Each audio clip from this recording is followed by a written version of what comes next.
Assalamualaikum warahmatullahi wabarakatuh. Apa kabar teman-teman hari ini? Semoga kalian sehat selalu, tetap semangat dan selalu ceria. Hari ini kita mau belajar tentang apa ya? Tujuan pembelajaran kali ini adalah dengan melihat tayangan video, teman-teman nanti harus mampu menjelaskan penjumlahan pecahan biasa dengan penyebut sama. Dan yang kedua, setelah melihat tayangan video ini, teman-teman harus mampu menjelaskan penjumlahan pecahan biasa dengan penyebut berbeda. Teman-teman, amatilah gambar di bawah ini. Ada berapakah jumlah siswa dalam gambar? Kita hitung bersama ya. 1, 2, 3, 4, 5, 6, 7. Wah, ternyata ada 7 siswa. Di mana terdapat 4 siswa laki-laki dan 3 siswa perempuan. Maka, berapa bagian siswa perempuan dari keseluruhan siswa? Ya, berarti jumlah siswa perempuan per jumlah siswa keseluruhan yaitu 3/7. Kemudian, berapa bagian ya siswa laki-laki dari keseluruhan siswa? Ya, berarti jumlah siswa laki-laki per jumlah siswa keseluruhan yaitu 4/7.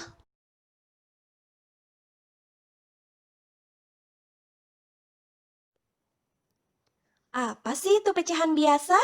Pecahan biasa adalah pecahan yang berbentuk A per B, dengan A dan B bilangan bulat, dan B tidak sama dengan 0.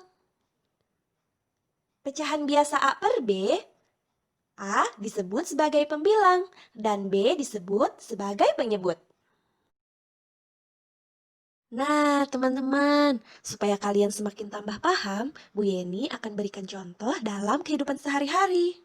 Tentu kalian masih ingat kan bahwa pecahan biasa A per B itu nilai A-nya disebut sebagai pembilang dan nilai B-nya disebut sebagai penyebut.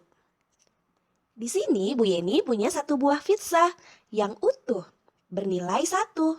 Kemudian Bu Yeni akan potong menjadi 2 yang bernilai masing-masing setengah bagian. Setelah itu Bu Yeni akan potong kembali menjadi 4 bagian yang bernilai masing-masing 1/4 bagian.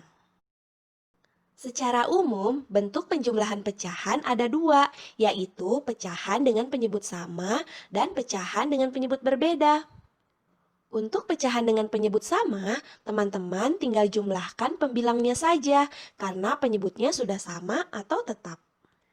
Sedangkan untuk pecahan dengan penyebut berbeda, teman-teman pertama harus mencari KPK dari penyebut-penyebut setiap pecahan.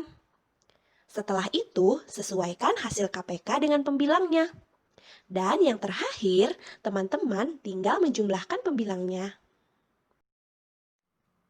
Agar kalian semakin tambah paham, kita lihat ya contoh penjumlahan pecahan berpenyebut sama.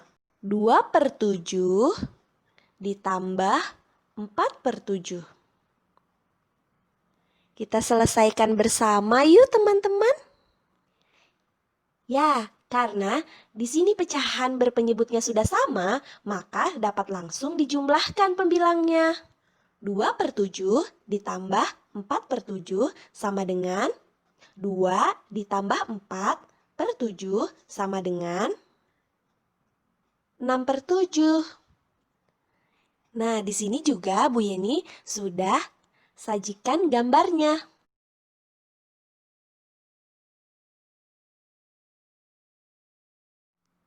Perhatikan contoh berikut.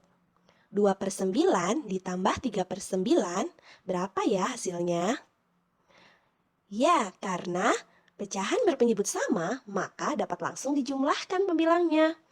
2/9 ditambah 3/9 sama dengan 2 ditambah 3/9 sama dengan 5/9. Kemudian contoh berikutnya adalah 3/15 ditambah 4/15, berapa ya hasilnya? Ya, Karena pecahannya masih berpenyebut sama, maka dapat langsung kita dijumlahkan pembilangnya. 3/15 ditambah 4/15 sama dengan 3 ditambah 4/15 sama dengan 7/15. Penjumlahan pecahan penyebut berbeda. Nah, teman-teman, di sini Bu Yeni punya contohnya ya. Yuk kita selesaikan bersama-sama. Ya, betul teman-teman, karena penyebutnya berbeda, maka kita harus mencari KPK terlebih dahulu. Masih ingat kan apa itu KPK? KPK yaitu kelipatan faktor persekutuan terkecil. Supaya teman-teman lebih mudah, kita gunakan kelipatan bilangan dari 2 dan 3. Kelipatan bilangan 2 adalah 2, 4, 6. Kelipatan bilangan 3 adalah 3 dan 6. Jadi, KPK dari 2 dan 3 adalah 6. Teman-teman, tadi sudah didapat ya, KPK dari 2 dan 3 adalah 6. Maka sekarang kita lanjut ke langkah berikutnya. 1/3 ditambah 1/2 sama dengan 2 ditambah 3/6 sama dengan 5/6. Nah, di sini juga Bu Yeni sudah sajikan ya gambarannya. Nah, Bu Yeni akan berikan contoh yang lain ya tentang penjumlahan pecahan penyebut berbeda. Yuk kita perhatikan contohnya. 1/2 ditambah 3/5. Kita selesaikan bersama yuk. Masih sama dengan cara yang tadi ya, kita harus mencari KPK terlebih dahulu dengan menggunakan kelipatan bilangan.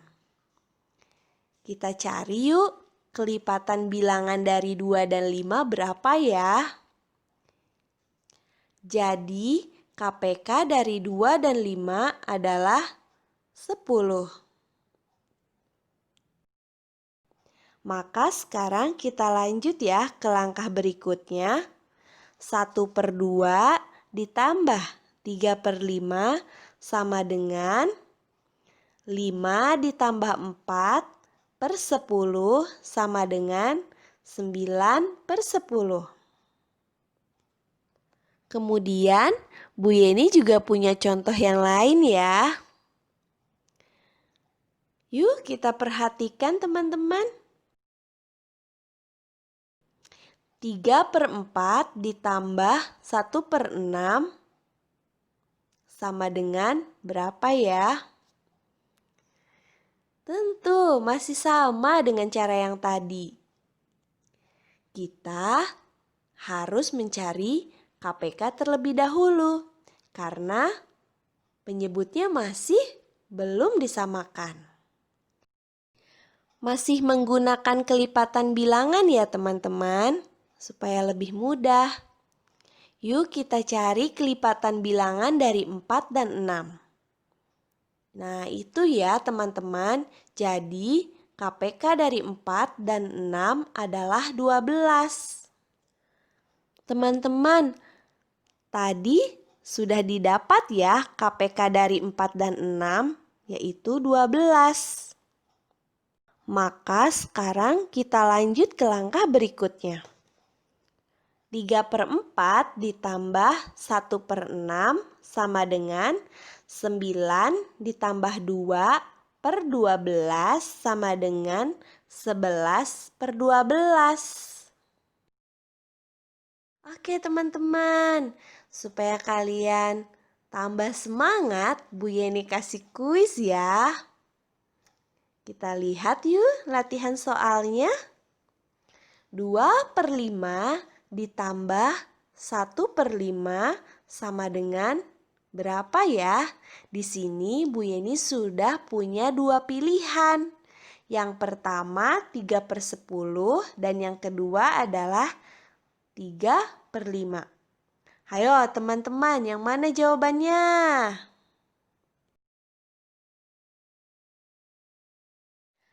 Oke teman-teman, supaya kalian tambah semangat, Bu Yeni kasih kuis ya. Tentang penjumlahan pecahan penyebut berbeda. Yuk kita simak latihannya. 1/3 ditambah 3/4 sama dengan, di sini Bu Yeni kasih dua pilihan ya. Yang pertama 13/12 dan yang kedua adalah 1/12. Kira-kira yang mana ya jawabannya? Ayo cepat dihitung.